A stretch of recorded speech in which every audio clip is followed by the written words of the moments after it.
Hola a todos, bienvenidos a un nuevo episodio del podcast Terror cerca de ti. Como cada capítulo, quiero agradecer a todos los que, semana a semana, escuchan el podcast, así como dar la bienvenida a los que lo hacen por primera vez. No olviden seguirme en Spotify y calificar y dejar un comentario en iTunes. Esto ayuda a que el podcast llegue a más personas. Recuerden seguir mis redes sociales, @terrorcerca, en Facebook e Instagram, donde publico contenido adicional a los episodios. Y junto con el correo electrónico, terrorcercadeti@gmail.com, es la forma en que me pueden hacer llegar sus sugerencias de historias o sus propios relatos. Esta semana les traigo la historia de Harold Shipman, médico conocido también con el sobrenombre de Doctor Muerte. Harold Frederick Shipman nació el 14 de enero de 1946 en Nottingham, Inglaterra, en el seno de una familia modesta. Su padre era un conductor de camiones. Nadie en su familia había asistido a la universidad. Él era el hijo del medio y favorito de su madre, Vera, quien desde temprana edad le inculcó un sentido de superioridad que afectaría sus relaciones por el resto de su vida, dejándolo incluso con pocos amigos y aislándolo desde la adolescencia. En la escuela, era considerado un estudiante prometedor y sobresalió en la práctica de deportes, principalmente en el rugby. Cuando Harold era un joven de 17 años, su madre fue diagnosticada con cáncer pulmonar, por lo que él se dedicó a estar a su lado y proporcionarle los cuidados que necesitara. Él vio fascinado el efecto que surtía la morfina al ser administrada a su madre. Después de su muerte, en 1963, Harold decidió estudiar medicina. Y, aunque en sus primeros 2 intentos reprobó el examen de admisión, en el 65 fue aceptado en la Escuela de Medicina de la Universidad de Leeds. Aunque aún le era difícil entablar relaciones, conoció a Primrose, de 17 años, él de 19, mientras esperaba el autobús para ir a la universidad. Al poco tiempo se casaron, estando ella embarazada con 5 meses. Llegarían a tener 4 hijos. En 1970, consiguió un empleo en el hospital Todmorden, en West Yorkshire, donde rápidamente comenzó a escalar posiciones y terminó practicando medicina general. Unos años después, en el 76, fue sorprendido por sus colegas falsificando recetas médicas para sí mismo. Se volvió adicto a la petidina, un medicamento opioide usado como narcótico analgésico. Fue despedido, multado con solo 600 libras, acusado del crimen de falsificación y obligado a entrar a un programa de rehabilitación. Lo más extraño de esta situación fue que Shipman no fue retirado del Consejo Médico General, la organización que regula a los médicos. Simplemente recibió una carta de advertencia. Una vez cumplido sus obligaciones, en el 77, Shipman consiguió empleo en el Centro Médico Donnybrook, en Hyde, donde su trabajo duro lo hizo ganarse el respeto y confianza de sus pacientes y colegas. Aunque también tenía cierta reputación de ser arrogante con el equipo médico de subalternos. Fue parte del hospital por casi 20 años. En 1992, abrió su propio consultorio, en Hyde, donde comenzó a recibir pacientes inmediatamente. Por algunos años, igual que en el resto de su vida, pasó sin llamar la atención.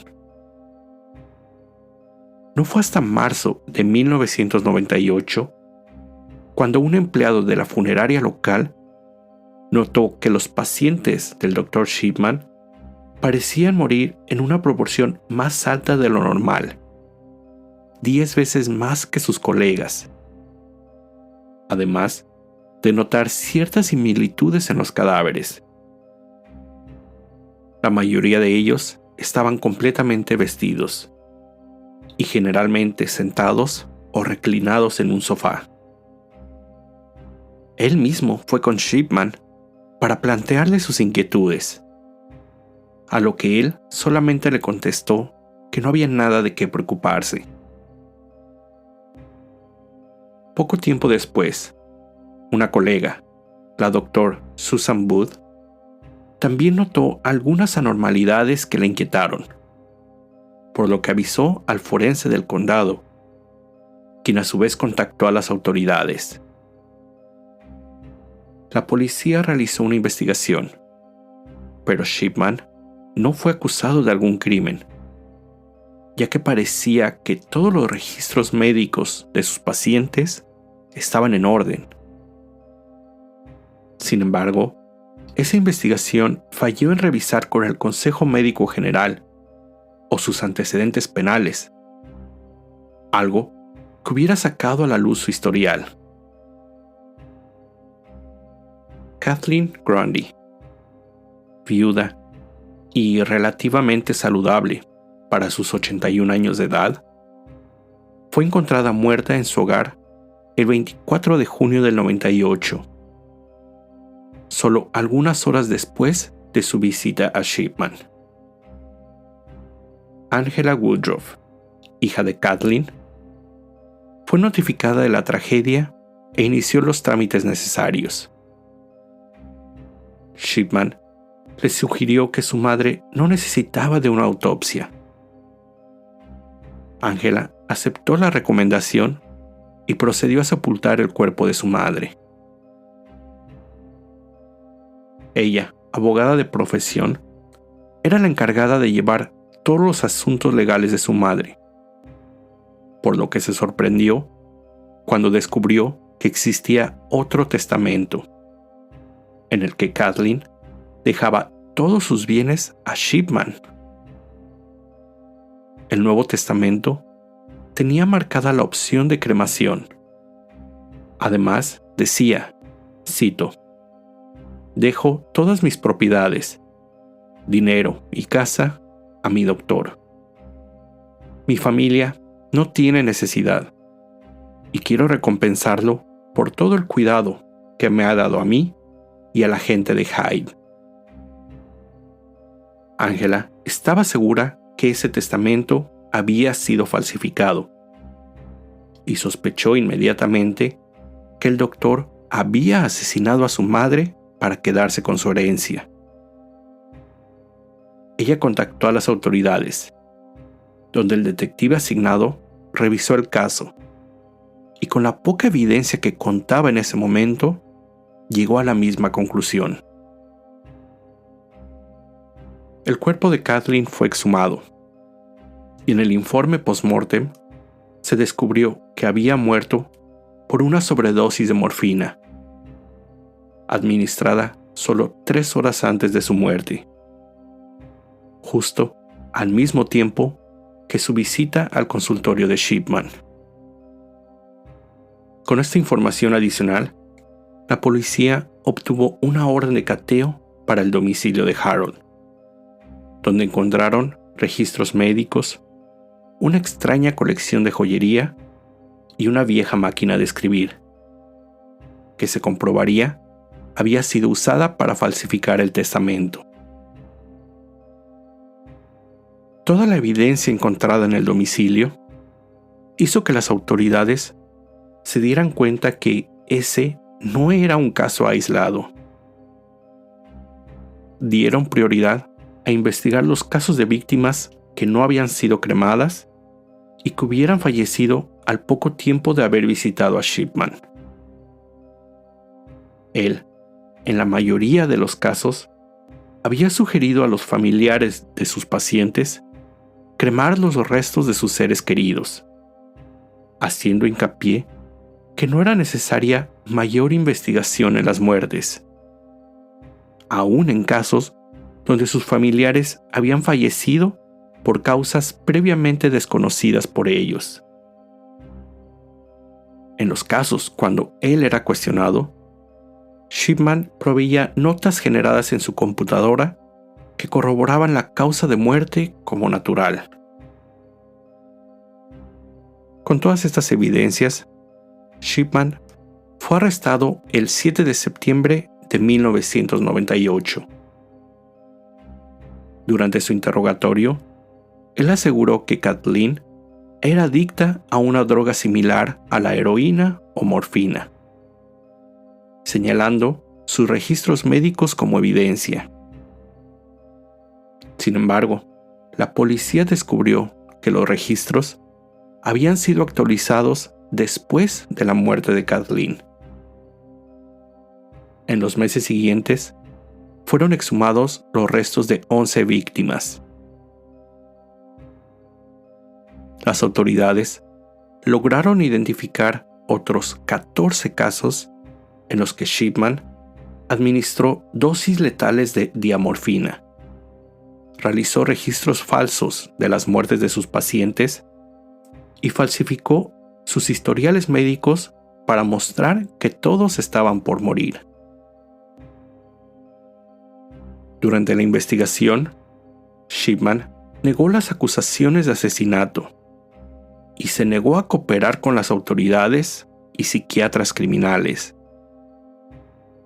Cuando era cuestionado o le mostraban fotografías de sus víctimas, él, sentado, cerraba sus ojos, bostezaba y se negaba a ver cualquier evidencia. Shipman fue formalmente acusado por 2 cargos de 15 homicidios y 1 por falsificación, y llevado a juicio en octubre del 99. Durante el juicio, su defensa intentó usar el argumento que Shipman había actuado de esa manera por compasión, pero los fiscales lo descartaron rápidamente, ya que ninguna de sus víctimas sufría de alguna enfermedad terminal. Otra evidencia clave durante el proceso consistió en que el Nuevo Testamento de Kathleen no tenía sus huellas digitales, y un experto en escritura confirmó que la firma era falsa. Un analista de cómputo de la policía confirmó que Shipman había modificado los registros médicos de sus pacientes para inventarles síntomas que sus víctimas nunca tuvieron. En la mayoría de los casos, solo algunas horas después de sus muertes.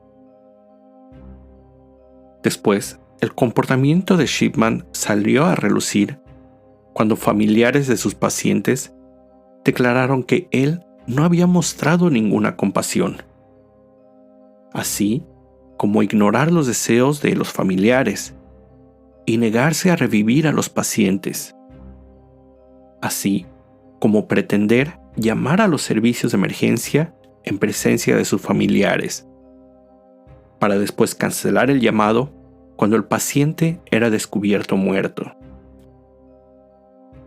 Los registros telefónicos mostraron que no se realizaron dichas llamadas. El juicio terminó el 31 de enero del 2000. Harold Shipman fue declarado culpable de todos los 15 crímenes de asesinato y de falsificación, y sentenciado a 15 cadenas perpetuas sin la posibilidad de salir bajo fianza. Fue enviado a la prisión Durham. donde continuó manteniendo su inocencia. Él era apoyado por su esposa y familia. En junio del 2003, fue enviado a la prisión Wakefield, en West Yorkshire, para facilitar las visitas de su familia.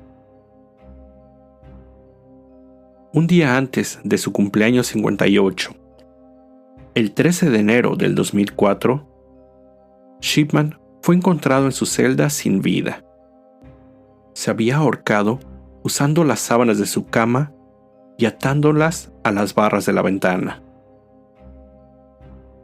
Poco tiempo antes, él había confesado a un oficial que estaba pensando en quitarse la vida para que su esposa pudiera recibir su pensión. No se sabe con certeza dónde reposan sus restos, y algunos creen que él fue asesinado en su celda. Con el paso del tiempo, se empezó a descubrir más información relacionada al caso. Se cree que una de sus primeras víctimas fue Eva Lyons, de 70 años de edad, quien murió en marzo de 1975, solo un día antes de su cumpleaños. Se cree también que desde ese momento, él comenzó a obtener grandes cantidades de diamorfina, el formato medicinal de la heroína, usado para el tratamiento de dolores severos. Fue esa la época en que aún trabajaba en el hospital Todmorden, antes de ser sorprendido falsificando recetas y su adicción. Si en ese momento hubieran retirado la licencia médica de Shipman, se hubieran prevenido una gran cantidad de muertes. Ya que durante su detención, Shipman nunca colaboró con las autoridades o psiquiatras, no se pudo elaborar un perfil criminal que explicara por qué había asesinado. Algunos han formulado diversas teorías. Hay quienes creen que era para vengar la muerte de su madre. Otros que lo hacía para ofrecer compasión a sus pacientes ancianos, una especie de ángel de la muerte. Otros simplemente creen que el doctor tenía el complejo de Dios y sus asesinatos eran la forma de demostrar que él podía tanto salvar a pacientes como quitarles la vida. De acuerdo a la investigación posterior, se determinó que Shipman detenía su racha de asesinatos para después reiniciarla. Esto lo hizo varias veces por los siguientes años. Pero su forma de cometerlos se mantuvo. Sus objetivos fueron los pacientes más vulnerables, siendo Ann Cooper, de 93 años, su víctima mayor, y Peter Lewis, de 43 años, la más joven.